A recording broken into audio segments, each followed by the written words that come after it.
Salut, salut, salut la famille. J'espère que vous vous portez bien. Je remercie le Seigneur pour la grâce qu'il m'a accordée. J'espère que de même, l'Éternel vous a visité. Nous nous retrouvons, n'est-ce pas, dans notre émission, déjà notre émission culte Impact 19h, le rendez-vous des enfants de Dieu, le rendez-vous avec notre Dieu. Voilà, nos rubriques sont restées les mêmes. Je te demande, mon frère, ma soeur, de rester connecté, scotché devant ton petit écran ou devant ton téléphone parce que Impact 19h commence maintenant.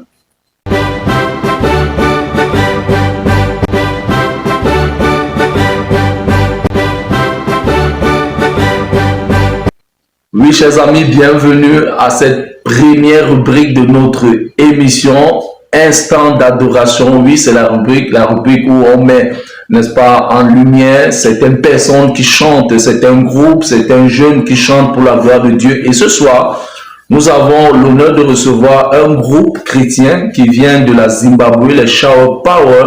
Voilà, un groupe qui chante en a cappella, voilà, ils vont exécuter un titre Zion, qui veut tout simplement dire Sion.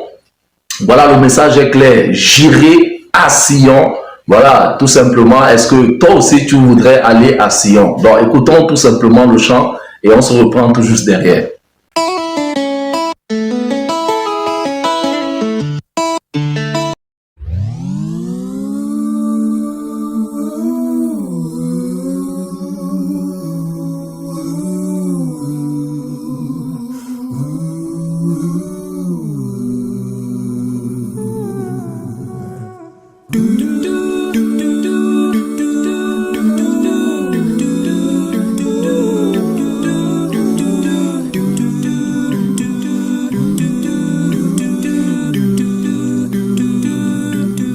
One morning when I rise, I will see His glory divine, and then I will remember the price He paid so that I could make it.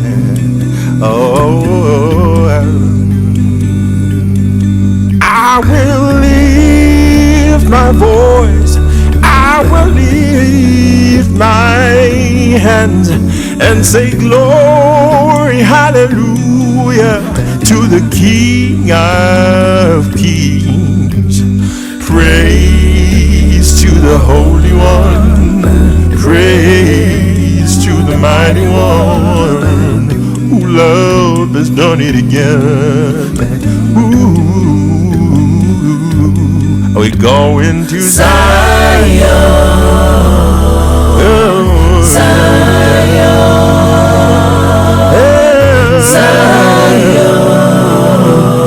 Zion, ready to go. Anybody wanna go to Zion,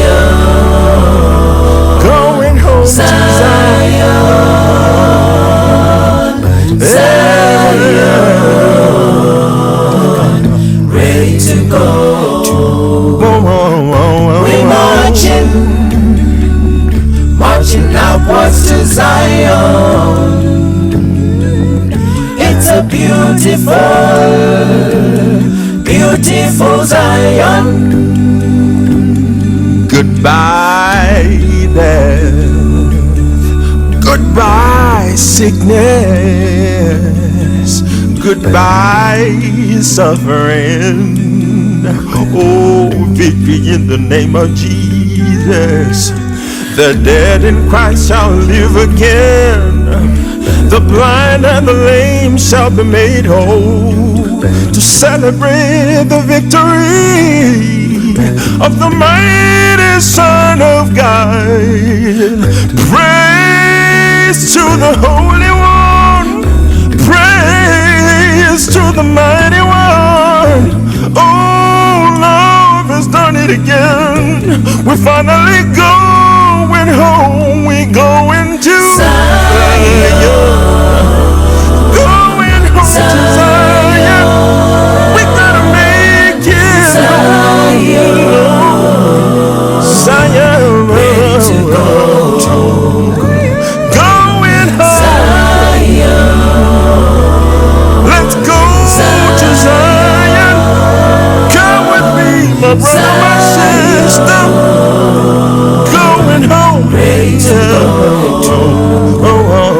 We marching upward to Zion. It's a beautiful, beautiful Zion. We marching upward to Zion. It's a beautiful, beautiful Zion. We're marching upward to Zion. It's a beautiful, beautiful Zion. Ready to go.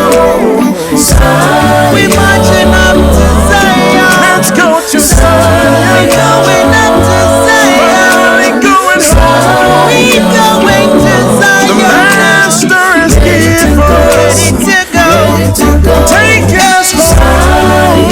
My brother, we're going to Zion. To Zion. Ain't no stopping me now. No. Ready to go. I'm going up to Zion, brother. I'm going up to Zion, sister. We're going to Zion now. Ready to go. Ready to go.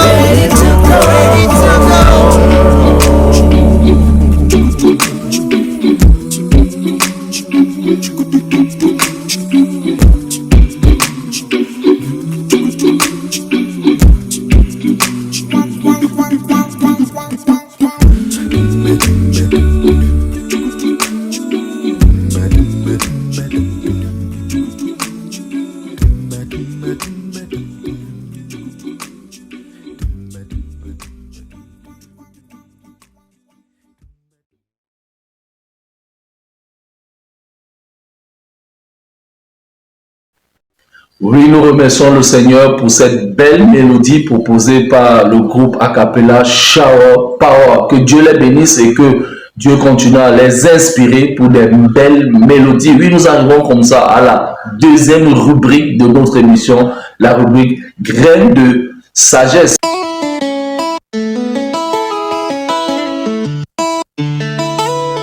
Et ce soir, notre sagesse est tirée de Proverbes, le chapitre 23, le verset 26. C'est le sage Salomon qui dit, écoutons ce que le sage Salomon dit. Il dit ceci: mon fils, donne-moi ton cœur et que tes yeux se plaisent dans mes voies.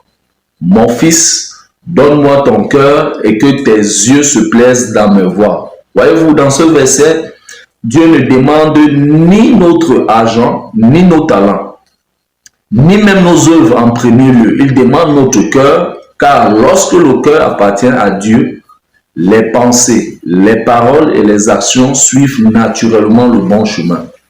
Donc, beaucoup cherchent à changer leur comportement sans d'abord donner leur cœur au Seigneur. Mais la véritable transformation commence à l'intérieur. Dieu désire une relation sincère, mes frères et mes sœurs, fondée sur l'amour et non sur la simple obligation. Alors, lorsque nos yeux se plaisent dans les voies de Dieu, nous ne le suivons plus par contrainte, mais avec joie et conviction. Donc, ce que nous devons retenir ce soir, c'est que Dieu ne cherche pas seulement ce que tu fais pour lui, il cherche d'abord ton cœur, car un cœur donné à Dieu est le commencement d'une vie transformée. Que l'Éternel bénisse cette sagesse et que cette sagesse t'accompagne tout le long de ta vie. Oui, chers amis, nous sommes arrivés à notre rubrique, la rubrique appelée Message de vie.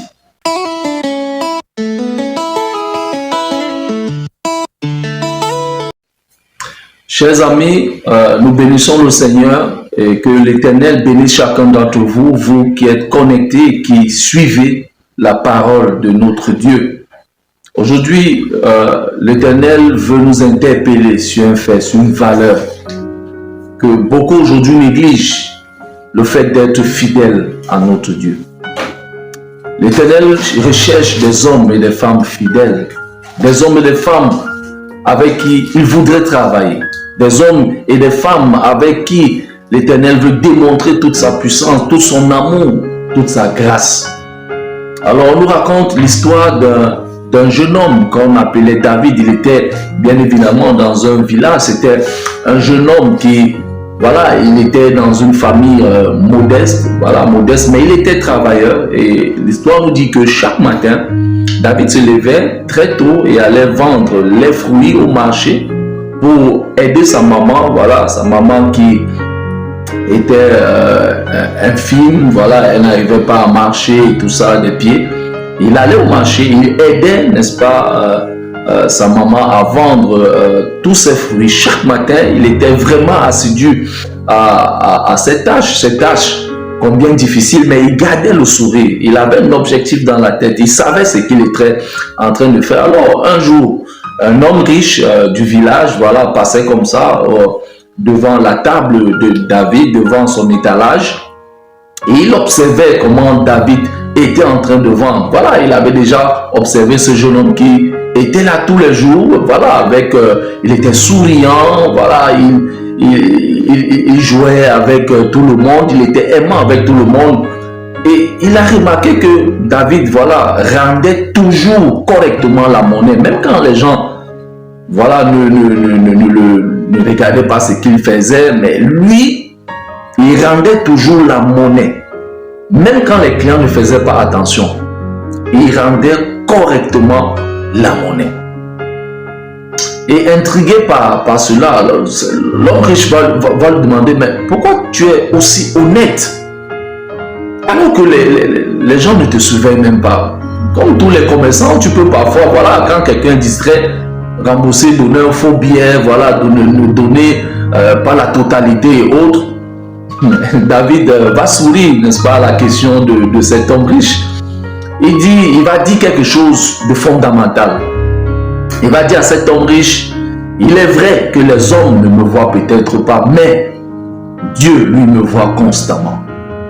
Il est vrai que les hommes ne me voient pas tout le temps, mais Dieu me voit constamment. Voilà, David met ici au devant la personne de Dieu. Il dit Dieu est plus important que les êtres humains qui m'entourent. Alors je ne fais pas quelque chose pour plaire aux humains, mais je le fais pour plaire à mon Dieu. Donc même si les gens sont distraits, même si les gens ne me surveillent pas, j'ai le devoir et le droit d'être honnête, j'ai le droit et le devoir de rembourser fidèlement l'argent des clients.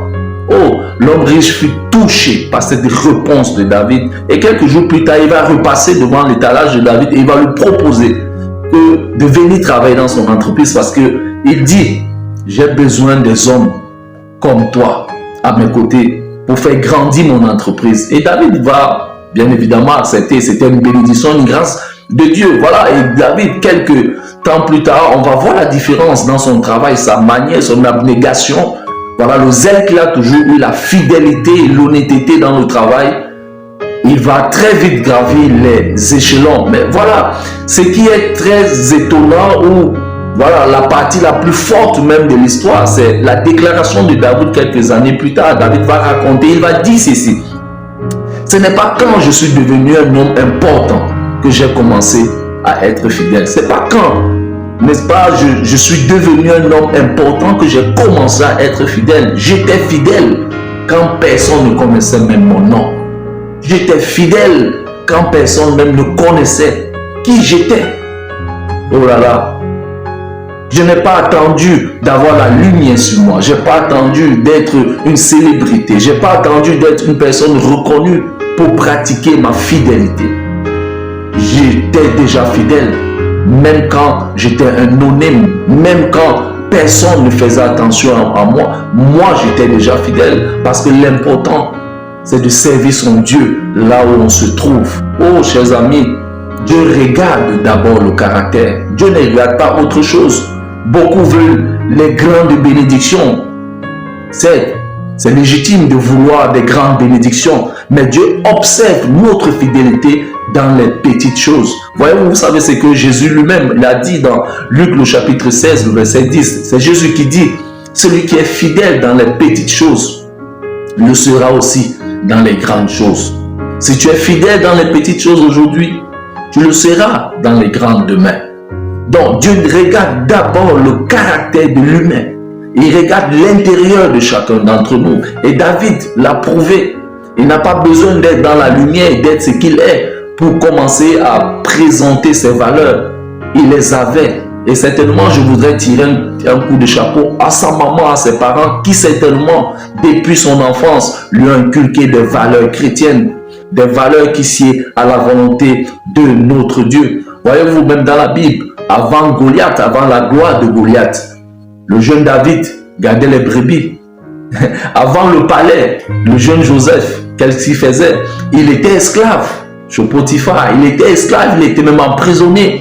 Avant de prêcher aux foules, à ces milliers de personnes, les disciples ont appris à suivre Jésus dans la simplicité. Oh, chers amis, restons focus. L'Éternel a besoin de toi, l'Éternel a besoin de moi, il a besoin de nous. Il a besoin des hommes et des femmes fidèles, des hommes et des femmes honnêtes qui peuvent faire la différence dans ce monde où ce monde, nous le voyons, qui nous présente vraiment un chaos des valeurs, une déchéance des valeurs. Et l'Éternel a besoin des hommes et des femmes qui relèvent la tête, qui montrent la différence. Oh, l'intégrité ouvre tellement de portes. Le talent peut impressionner, certes, c'est vrai, le talent peut vraiment impressionner les hommes, mais le caractère, n'est-ce pas, gagne la confiance. Tu peux avoir ton talent, oui, tu peux avoir tes dons, cela peut impressionner bon nombre de personnes, mais le caractère, c'est ton identité, c'est ce qui gagne la confiance. Aujourd'hui, plusieurs perdent des bénédictions, non par manque de prière, non, mais par manque d'intégrité. Et c'est une réalité. Dieu peut élever quelqu'un, n'est-ce pas, en une nuit. Mais Dieu cherche d'abord un cœur qui est fidèle. L'élévation peut se faire en une seconde. Mais Dieu, lui, il cherche un cœur qui est fidèle. Un cœur qui est fidèle. Et avec ce cœur qui est fidèle, il va travailler pour l'éternité. Oh, chers amis, ce soir, je me réjouis de ce texte. Je me réjouis même de ce thème, de ce sujet aujourd'hui avec vous. Parce que la plupart d'entre nous, nous sommes en train de passer à côté de ces grandes bénédictions, de cette valeur qu'on appelle la fidélité. Que ce soit dans les couples, que ce soit dans le commerce, que ce soit dans les affaires aujourd'hui, que ce soit en amitié. C'est difficile de trouver des gens aussi honnêtes, des gens aussi fidèles. Ça fait très mal que même dans nos églises aujourd'hui, c'est difficile de trouver des hommes honnêtes. On se dit, sur qui nous appuyer? Sur qui nous appuyer? Et je me dis, c'est la même question que Dieu se pose aujourd'hui. Je vais m'appuyer sur qui? Est-ce que l'Éternel a besoin de s'appuyer sur toi, mon frère? L'Éternel a besoin de s'appuyer sur toi, ma soeur. Continue à bien faire même quand personne n'applaudit. Continue à être ce que tu es même quand personne ne te calcule. Continue à mettre les valeurs au devant. Continue à être la chrétienne ou le chrétien que tu es même quand personne ne t'applaudit. Savez-vous, certaines personnes abandonnent parce qu'elles, n'est-ce pas, ne voient pas des résultats immédiats. Il y a certaines personnes qui abandonnent beaucoup de choses parce qu'elles ne voient pas les résultats immédiats. Mais tout ce que tu fais dans la vie avec sincérité devant Dieu n'est jamais perdu. Tout ce que nous faisons avec sincérité devant Dieu n'est jamais perdu. Quand vous lisez Galates, le chapitre 6, le verset 9, la Bible est claire. Ne nous lassons pas de faire le bien. Ne nous lassons pas de faire le bien, car nous moissonnerons au temps convenable si nous ne nous relâchons pas. Alléluia. Ne nous lassons pas de faire le bien, car nous moissonnerons au temps convenable si nous ne nous relâchons pas. Alors je te dis tout simplement de ne pas relâcher. Dieu a prévu un temps de moisson pour toi. Dieu a prévu un temps de moisson pour toi. Et vous connaissez, quand Dieu donne, quand Dieu veut donner le produit de la moisson, c'est en abondance. Dieu a prévu un temps de moisson pour toi. Alors ne relâche pas, ne te décourage pas. Le découragement, c'est l'arme la plus fatale que le diable met au devant de nous. Mais Dieu te demande de ne pas relâcher, parce qu'il y a un temps de moisson pour toi, mon frère, ma soeur. Ne méprise pas les petits commencements. Non. Ne méprise jamais les petits commencements. Ce que tu fais dans l'ombre, aujourd'hui, prépare souvent ce que Dieu fera dans la lumière. C'est pourquoi à chaque petite chose, soyons fidèles. À chaque petite chose, faisons des choses avec sérieux, avec abnégation, avec discipline. Et c'est de là que les bénédictions viendront. Alors, mon ami, reste fidèle, reste vrai, mais également reste attaché à ton Dieu. Que Dieu bénisse cette parole.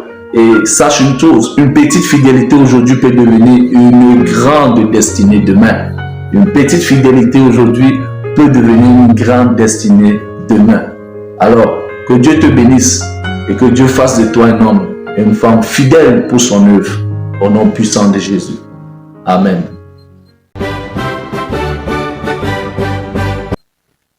Nous remercions le Seigneur pour ce message. Que l'Éternel bénisse chacun de nous qui avons écouté. Dieu a vraiment besoin que nous soyons des hommes et des femmes fidèles.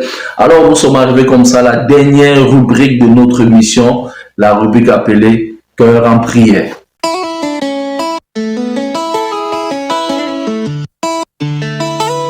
Oui, chers amis, nous bénissons le Seigneur.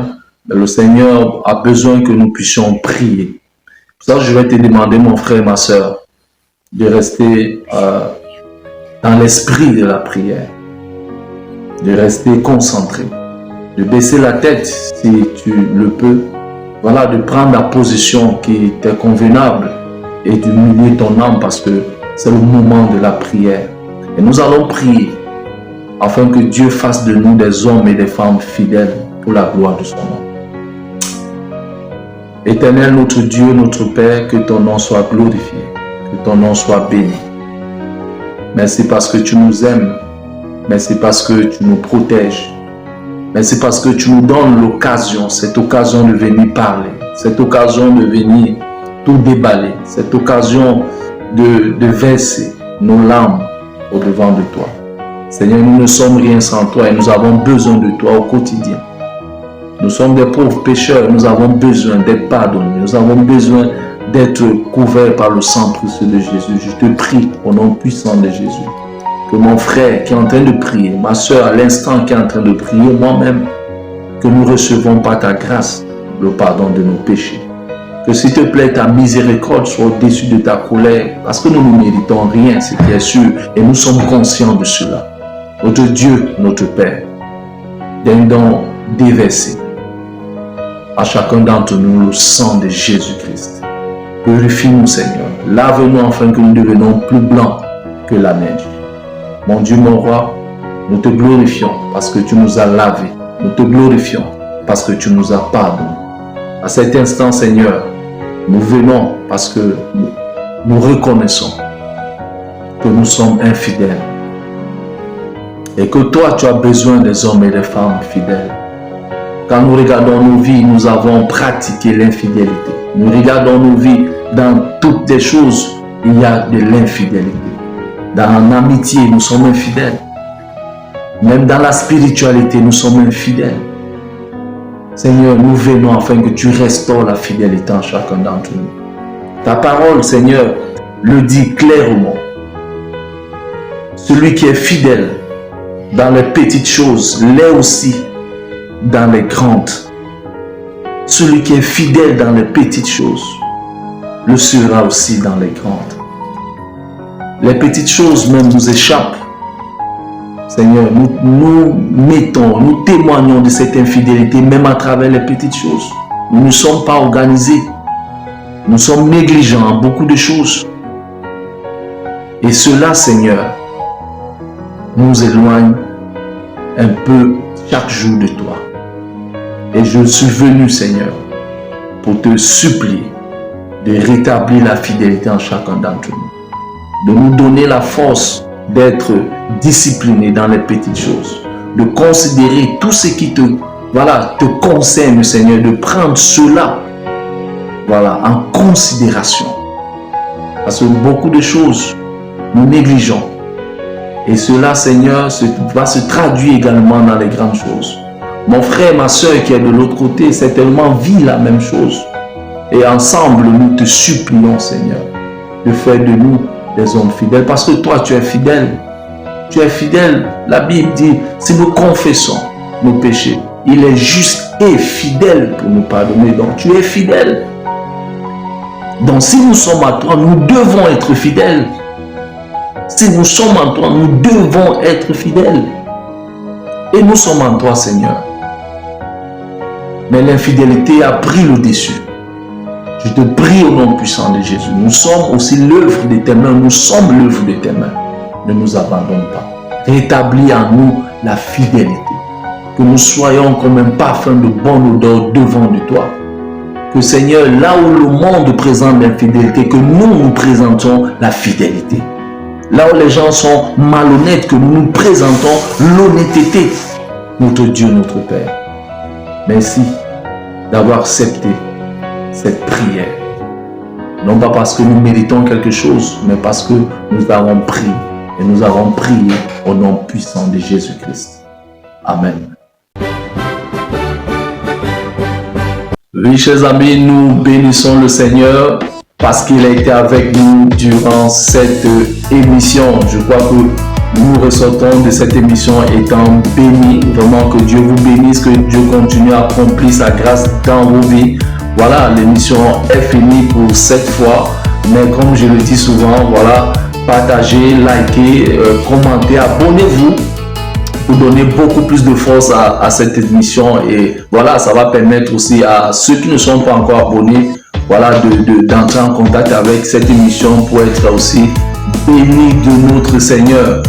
Oh, chers amis, comme je le dis souvent, portez-vous bien, prenez soin de vous parce qu'il est important de prendre soin de soi parce que quand nous sommes en bonne santé, quand voilà, nous nous portons bien, nous pouvons faire des grandes choses pour la gloire de notre Seigneur et Sauveur Jésus-Christ. Que Dieu te bénisse et à nous revoir pour la prochaine émission. Bye bye.